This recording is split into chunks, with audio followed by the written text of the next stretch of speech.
संस्कृत सुरभि में आप सबका बहुत बहुत स्वागत है। और आज मैं शेमुषी भाग 1 का 5वां पाठ सूक्ति मौक्तिकम लेकर आपके समक्ष प्रस्तुत हूँ। सूक्ति मौक्तिकम, इसका पहले हम अर्थ जान लेते हैं।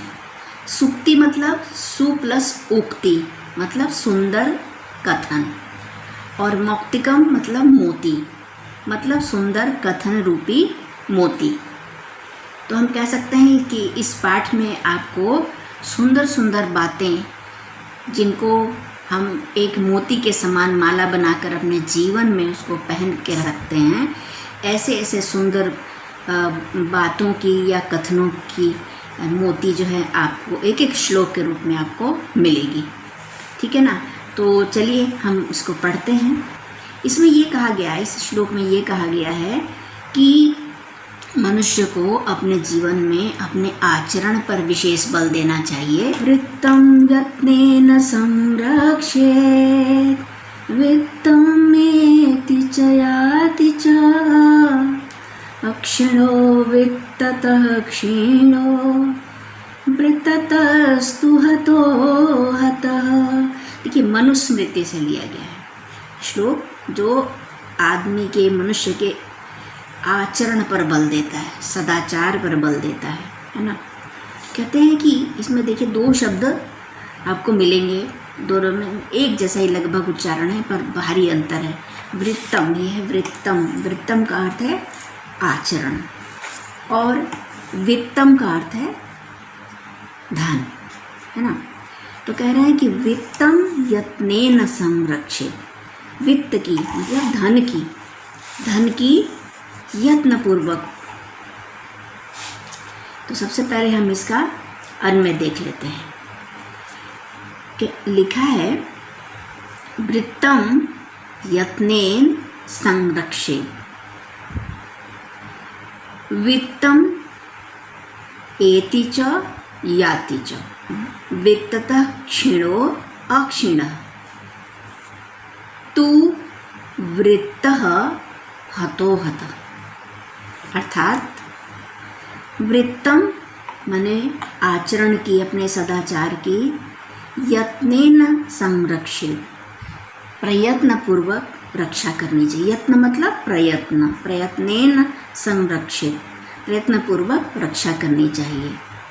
एक शब्द है इसमें वृत्तम, है ना, और दूसरा है वित्तम, है ना। बच्चे कंफ्यूज ना हो इसलिए मैं इसको लिख के बता रही हूँ। इस वृत्त का मतलब है आचरण, और इस वित्त का मतलब है धन।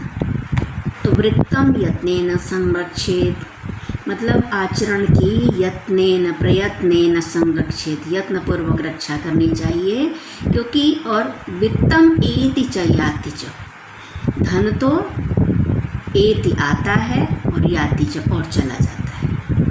मतलब धन आएगा भी, धन चला भी जाएगा। लेकिन एक बार अगर ये आगे की लाइन में बताते हैं, अक्षीणो वित्ततः क्षीण। वित्त माने धन, धन से नष्ट हुआ व्यक्ति, अगर किसी का धन नष्ट हो गया है ना, वित्ततः क्षीण माने धन से नष्ट हुआ व्यक्ति। अक्षीणो नष्ट हुआ नहीं रहता, कोई नष्ट नहीं होता। यदि किसी का वित्त या धन चला जाए तो वो कोई कमज़ोर या क्षीण नहीं हो जाता, है ना। लेकिन ये कहते हैं वृत्ततः तू माने किंतु, वृत्ततः माने आचार से, अपने सदाचार से यदि क्षीण हो जाए तो वो तो हतो हत, वो तो बिल्कुल मरा हुआ ही हो जाता है, वो तो बिल्कुल मरे हुए के समान ही हो जाता है ना। अब दूसरा देखिए, श्रूयताम धर्म सर्वस्वम श्रुत्वा च एव अवधार्यताम आत्मनः प्रतिकूलानि परेशान न समाचरित। ये इसका अन्वय भी देख लीजिए। धर्म सर्वस्वम श्रूयताम, धर्म के सर्वस्व को सुनना चाहिए, और श्रुत्वा च एव और सुनकर ही अवधार्यताम उसको धारण कर लेना चाहिए, मन में बिठा लेना चाहिए कि और आत्मनः प्रतिकूलानि, जो आत्मनः माने हमारे स्वयं के विपरीत हो, मतलब जो चीज़ हमें खुद को अच्छा ना लगे, है ना। आत्मना प्रतिकूलानी मतलब जो हमारे विपरीत हो, अर्थात जिसे हम ना पसंद करते हों, जैसा दूसरों से जैसा व्यवहार हम ना चाहते हों वैसा। परेशान माने दूसरों के साथ ना समाचरित, नहीं करना चाहिए। जैसे हम चाहते हैं कि हमारा कोई अनादर ना करे, है ना, तो हमें भी दूसरों का अनादर नहीं करना चाहिए। और ये है विदुर नीति, ऐसा विदुर कहते हैं, महाभारत से लिया गया है ये। प्रिय वाक्य प्रदानेन सर्वे तुष्यन्ति जन्तवः तस्मात् तदेव वक्तव्यम वचने का दरिद्रता। सर्वे जन्तवः प्रियवाक्य प्रदानेन तुष्यन्ति, सभी प्राणी प्रियवाक्य सुन करके, यहाँ सुनने के लिए कोई धातु नहीं दी है, लेकिन प्रियवाक्य प्रदानेन प्रियवाक्य देने से मतलब वो तो सुनते हैं, हम देंगे वो प्रियवाणी और वो सुनेंगे, है ना। तो इसलिए प्रियवाक्य प्रदान लिखा है। प्रियवाक्य को प्रदान करने से सर्वे जंतव सभी प्राणी तुष्यन्ति संतुष्ट होते हैं। तस्मात् तदेव वक्तव्यम, तो इसलिए तद एव माने वह वैसा प्रियवाक्य ही वक्तव्यम बोलने चाहिए। बचने का दरिद्रता, बोलने में क्या गरीबी, क्या कंजूसी, ठीक है ना, चाणक्य नीति से। अब ये बहुत ही अच्छा, बहुत ही फेमस, बहुत पुराने समय से प्रसिद्ध ये श्लोक जो है सुभाषित रत्न भांडागार से। पिबन्ति नद्यः स्वयमेव नाम्भः स्वयं न खादन्ति फलानि वृक्षा नादन्ति सस्यं खलु वारिवाः परोपकाराय सतां विभूतयः। ये पंक्ति आपको लिखी हुई मिल जाएगी, है ना कहीं संस्कृत पाठशालाओं में। परोपकाराय सतां विभूतयः मतलब सतां विभूतयः, सज्जनों की संपत्तियाँ जो हैं, सज्जनों की धन संपत्ति, विभूति माने धन संपत्ति जो है परोपकाराय, परोपकार के लिए ही होती है। अब इन तीन पंक्तियों में ऐसे उदाहरण दिए जा रहे हैं, ये प्रकृति से उदाहरण दिए जा रहे हैं कि प्रकृति भी परोपकार में संलग्न है हर समय 24 घंटे, है ना। देखिए लिखा है नद्यः पिबन्ति नद्यः स्वयमेव न अम्भः। नाम्भः नहीं शब्द है कोई, न प्लस अम्भः, न माने नहीं, अम्भः माने जल। नद्यः नदियाँ, स्वयमेव खुद ही, स्वयं ही, अम्भ माने अपना जल, न पिबन्ति नहीं पीती। नदियाँ अपना जल स्वयं नहीं पी लेती, है ना। स्वयं न खादन्ति फलानि वृक्षा, और वृक्ष जो हैं फलानि फलों को स्वयं न खादन्ति। वृक्ष में जो फल लगते हैं वो क्या वृक्ष क्या उनको वृक्ष चाहते तो उन सबको खा लेते, लेकिन कभी खाते देखे नहीं, वो दूसरों के लिए, है ना। वृक्षा स्वयं फलानि न खादन्ति, वृक्ष स्वयं फलों को नहीं खाते हैं। और इसी प्रकार वारि वाह, वारी माने जल, वाह माने ढोने वाले। कौन जल को ढोता है? मेघ, बादल, है ना। बादल या मेघ जो हैं, खलु माने निश्चय ही, निश्चय ही मेघ जो हैं, सस्यम माने फसल को, न अदंती, न माने नहीं, अदंती माने खाते हैं। अर्थात मेघ जो है, खलु माने निश्चित रूप से, मेघ भी बादल है ना, सस्यम माने फसलों को। बादलों से फसलों का क्या मतलब? बादल बरसते हैं तो फसल उगती है। पहले तो भारतीय कृषि तो वर्षा के अधीन थी ना, ऐसा आपने सुना होगा, है ना। तो इसीलिए कह रहे हैं कि बादल जो है, वारि वाह, मेघ या बादल, स्वयं खलु माने निश्चित रूप से, स्वयं सस्यम न अदंती, फसल को खुद नहीं खाते, है ना।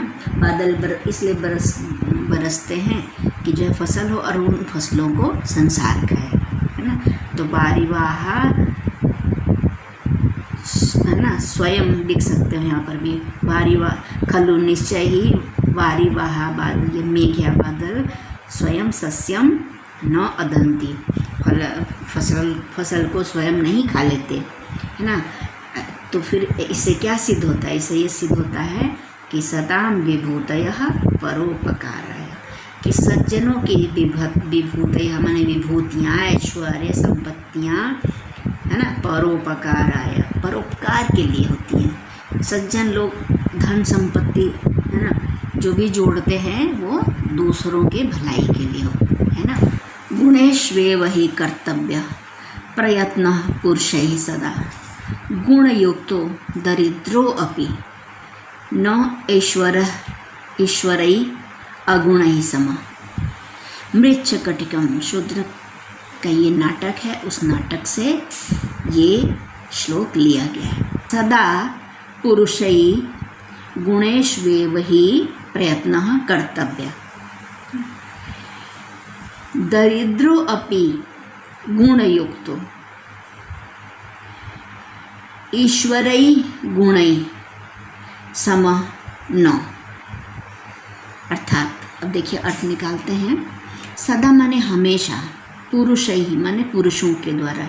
इसका मतलब ये नहीं कि महिलाओं के द्वारा नहीं, पुरुष का मतलब मनुष्यों के द्वारा क्या करना चाहिए?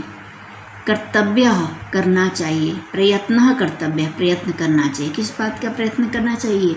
गुणेषु एव, गुणों में ही, गुणों को प्राप्त करने के लिए ही, है ना, सदा प्रयत्न कर्तव्य, सदा कोशिश करनी चाहिए। किससे करनी चाहिए? पुरुष ही, लोगों के द्वारा, है ना। क्योंकि कहते हैं कि गुण युक्त नहीं, दरिद्रोपि, दरिद्र होता हुआ भी, दरिद्र माने गरीब, गरीब होने पर भी गुण युक्त, जिसके अंदर बहुत सारे गुण हैं, दरिद्र होते हुए भी गुणवान व्यक्ति ईश्वरई माने धनी, ईश्वर का अर्थ है ऐश्वर्य युक्त या धनी, धनी।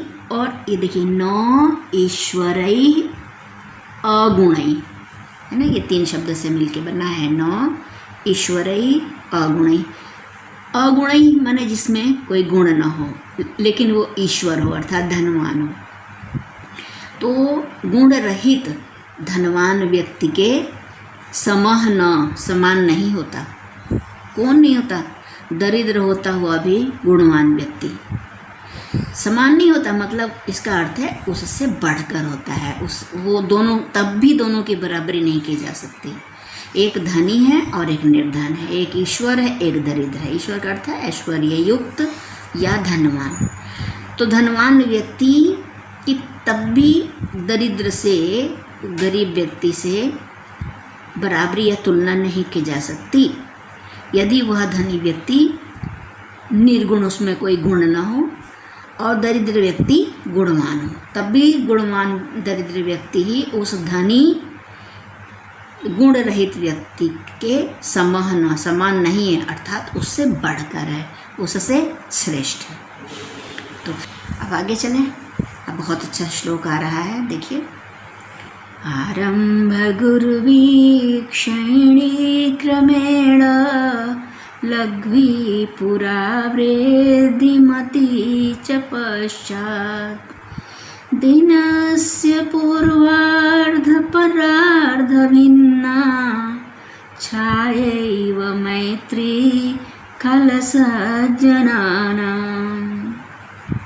देखिए, अब मैं इसको पढ़ाने से पहले मैं आपको थोड़ा सा बताना चाहती हूँ। देखिए, सुबह के समय सूरज जब उगता है ना, उसके सामने आप खड़े होकर देखिए, है ना, छाया क्या होती है?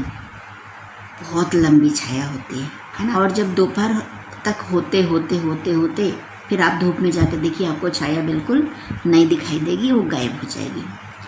फिर दोपहर जब ढलेगी, है ना, जब ढलेगी तो फिर उसके बाद छाया जो है, आपकी छाया बड़ी होती जाएगी और फिर जब शाम होगी तो फिर आपकी छाया बहुत बड़ी हो जाएगी। इसी प्रकार से, है ना, क्या होता है?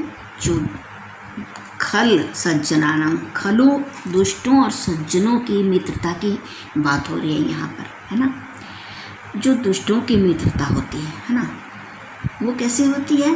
दिन का जो पहला वाला हिस्सा होता है, मतलब सुबह बहुत ज़्यादा, है ना, मतलब शुरुआत में बहुत गहरी, आरंभ गुरुवी, इसका यही मतलब है। आरंभ माने प्रारंभ में, गुरुवी मतलब बहुत अधिक, मिलते ही बहुत अधिक दोस्ती हो जाएगी, मिलते ही, है ना। और क्रमेण माने धीरे धीरे, क्षणी धीरे धीरे खत्म हो जाएगी, है ना। कैसे? जैसे सुबह की धूप होती है, सुबह की धूप में जो छाया होती है ना, वो छाया जो है बहुत बड़ी होती है और उसके बाद धीरे दोपहर होते होते वो ख़त्म हो जाती है ना। तो जो खल होते हैं ना, दुष्ट लोगों की मित्रता, है ना, दिनस्य पूर्वार्ध, दिन के पूर्वार्ध, देखिए दिन, पूरे दिन के वो दो आधे आधे उसके जो है भाग हैं। एक है पूर्वार्ध, है ना, और एक है परार्ध। पूर्वार्ध मतलब दोपहर से पहले का समय और परार्ध मतलब दोपहर से बाद का समय। तो जो दुष्टों की मित्रता होती है वो दिन के पूर्वार्ध के समान। जैसे दिन के पूर्वार्ध में छाया जो है, मनुष्य की छाया बहुत लंबी होती है और दोपहर आते आते वो बिल्कुल ख़त्म हो जाती है ना, उसी प्रकार से। और जो सज्जन होते हैं उनकी मित्रता कैसी होती है? सूर्य की धूप और छाया से, सूर्य की धूप में जो छाया होती है उस छाया से दुष्टों और सज्जनों की मित्रता की तुलना की गई है, बराबरी की जा रही है, उदाहरण दिया जा रहा है ना। सज्जनों की मित्रता कैसी होती है? दिनस्य परार्ध, दिन के परार्ध माने बाद वाले, आफ्टरनून जब शुरू होता है ना। देखिए शुरू में तो जब दोपहर के समय में छाया बिल्कुल नहीं होगी, लेकिन धीरे धीरे बढ़ते बढ़ते शाम को बहुत लंबी हो जाएगी। ऐसे सज्जनों की मित्रता जो है दोपहर की धूप में जो छाया होती है बिल्कुल ना के बराबर, मतलब बहुत कम से शुरू होगी और फिर बढ़ते बढ़ते अंत में बहुत गहरी हो जाएगी। अब आप समझ गए होंगे मुझे लगता है। तो अब हम शब्दों से पढ़ लेते हैं। देखिए हम ऐसे अन्वय भी करेंगे। देखिए जो खल माने दुष्ट हैं, है ना, खलस्य मैत्री हम कह सकते हैं। दुष्टों की मित्रता, है ना, कैसी होती है? दिनस्य, दिन के पूर्वार्ध इव, पूर्वार्ध के समान, है ना। कैसे? पहले आरंभ गुर्वे, शुरू में बहुत अधिक, है ना, शुरू में ही बहुत ज़्यादा। और क्रमेण श्रेणी, क्रमशः, श्रेणी मतलब कम होती जाती है, क्षीण होती जाती है, कम होती जाती है ना। शब्द इधर उधर हैं, ऐसे ही श्लोक ऐसे ही होते हैं। देखिए और इसके विपरीत सज्जना नाम मैत्री, सज्जनों की मित्रता कैसी होती है बता रहे हैं। और सज्जनों की मित्रता जो है पूरा लघ्वी, पहले कम होती है, पश्चात वृद्धिमती और बाद में बढ़ती जाती है ना। तो इस प्रकार दोनों में ये भिन्ना माने भिन्न है, दोनों में यही अंतर है। उम्मीद है कि, और ये है नीति शतकम।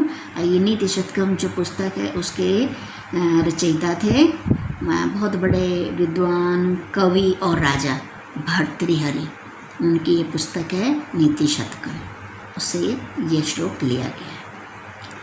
अब अगला पढ़ाते हैं। लिखा है यत्रापि कुत्रापि गता भवेयु हंसा महीमण्डलमण्डनाय हानिस्तु तेषां हि सरोवराणां येषां मरालै सह विप्रयोगः। ये भामिनी विलास, ये संभवतः नाटक है भामिनी विलास, उससे ये लिया गया है। कह रहे हैं कि हानि है महीमण्डल मंडनाय हंसा यत्रापि कुत्रापि गता भवेयु, ये अन्वय है इसका। तो फिर यहीं से अर्थ निकलेगा। फिर पृथ्वी मंडल की मंडन के लिए, अर्थात अलंकार करने के लिए, पृथ्वी मंडल का अलंकार करने के लिए हंस जहाँ कहीं भी गता भवेयु, भले ही चले जाएं, है ना, परंतु हानिस्तु तो माने किंतु, वास्तव में हानि तो तेषाम सरोवराणाम, उन्हीं तालाबों का है, उन्हीं सरोवरों का है ना, ये शाम जिनका, है ना, मरालय स हंसों के साथ वियोग हुआ है। अर्थात जिन सरोवरों को छोड़कर हंस चले गए हैं, वास्तव में नुकसान तो उन्हीं सरोवरों का ही है, क्योंकि वो उन हंसों के वियोग में है। अर्थात उनके बिना हैं और उनकी शोभा से रहित हो गए हैं। तो वास्तव में हानि तो उन्हीं सरोवरों का है। गुणा गुणज्ञेषु गुणा भवन्ति ते निर्गुणं प्राप्य भवन्ति दोषा आस्वाद्य तोया प्रवहन्ति नद्यः समुद्रमासाद्य भवन्त्यपेया। कह रहे हैं कि देखिए, कहते हैं ना कि इससे पहले आप जाने कि हीरे की कद्र जो है जौहरी जानता है। देखिए ये वाला श्लोक हितोपदेश से लिया गया है, पहली बात तो ये। और मैं ऐसा क्यों कह रही हूँ कि हीरे की कद्र जौहरी जानता है, इसी बात को इस श्लोक में कहा जाएगा। देखिए गुण जो है गुणज्ञेषु, गुणवान व्यक्ति के पास जाकर गुणा भवन्ति, गुण हो जाते हैं। मतलब इसका ये है कि अगर कोई गुणवान व्यक्ति दूसरे गुणवान व्यक्ति के पास जाएगा तो वो दूसरा गुणवान व्यक्ति उसके गुणों को समझेगा, है ना। अब जिसमें कोई गुण ही नहीं है और उसके पास कोई गुणवान व्यक्ति जाएगा तो जिसमें गुण ही नहीं है, गुणों की कद्र ही नहीं है, तो वो उसको क्या समझेगा कि ये क्या है, कुछ भी नहीं, है ना। ते निर्गुणम प्राप्य भवन्ति दोषा, ते माने वे ही गुण, ते गुणा वही गुण जिसमें कोई गुण नहीं, ऐसे व्यक्ति के पास जाकर के वो दोष हो जाते हैं, क्योंकि वो उन गुणों को महत्व ही नहीं समझता। उदाहरण देते हैं, कैसे कहते हैं, आस्वाद्य माने स्वादिष्ट, तोया माने जल वाली, नद्यः प्रवहन्ति बहती रहती हैं, है ना। तो कोई बात नहीं, वहाँ मीठाई जल रहता है, स्वादिष्ट रहता है, मतलब नदियों का जल जो है वो स्वादिष्ट होता है, सबको पता है ना। लेकिन वही नदियाँ यदि समुद्रम प्लस आसाद्य, समुद्र में अगर जाकर मिल जाएं, समुद्र में पहुँच करके भवन्ति अपेया, दो शब्द है देखिए, यहाँ है समुद्रम आसाद्य, समुद्र में आसाद्य माने पहुँच कर, भवन्ति प्लस अपेया, भवन्ति माने हो जाती हैं, अपेया माने न पीने योग्य। देखिए आप नदी का जल पी सकते हैं, परंतु अगर वही नदी का जल अगर समुद्र में पहुंच जाए, है ना, तो वो समुद्र जो है उस नदी के जल को भी अपने जैसा ही खारा बना देगा।